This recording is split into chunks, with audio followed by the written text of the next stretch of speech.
Karimnagar PMJ jewellery భారీ దోపిడీ కేసులో ప్రధాన నిందితుడు సుబోధ్ సింగ్ను తిరిగి బీహార్లోని పూర్నియా జైలుకు తరలించారు.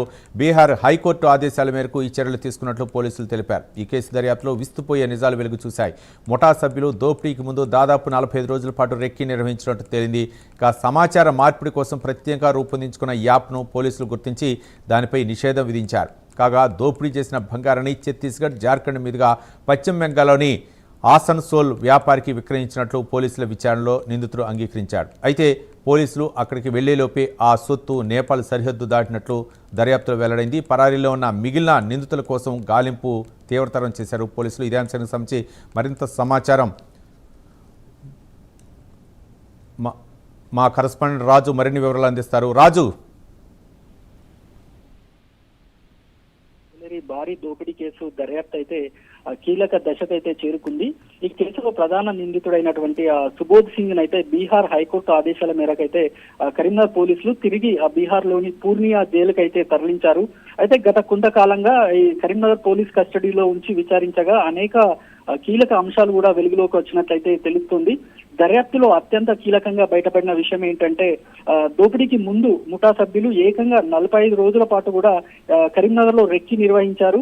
జ్యువెలరీ షాపు తెరుచుకునే సమయం కావచ్చు, ఇటు మూసే సమయము, అటు భద్రతా సిబ్బంది విధులు, సీసీటీవీ కెమెరాలు, పరిసర ప్రాంతాల పరిస్థితులు, ఇలా ప్రతి ఒక్క అంశాన్ని కూడా అయితే క్షుణ్ణంగా పరిశీలించిన తర్వాత అయితే ఈ దోపిడీకి అయితే పాల్పడ్డట్లయితే విచారణలో అయితే వెల్లడైంది. అంతేకాక తమ మధ్య సమాచారం మార్పిడి కోసం కూడా ఇటు సాధారణ వాట్సాప్ లేదా టెలిగ్రామ్ వంటి యాప్లు కాకుండా ప్రత్యేకంగా రూపొందించుకున్న ఒక సీక్రెట్ కమ్యూనికేషన్ యాప్ ను కూడా ఈ ముఠా ఉపయోగించినట్లయితే పోలీసులు అయితే గుర్తించారు. అయితే ఆ యాప్ ఆధారంగా దర్యాప్తు అయితే మరింత ముందుకు సాగగా దానిపై అయితే నిషేధం విధించినట్లయితే ఇప్పుడు అధికారులు అయితే తెలిపారు.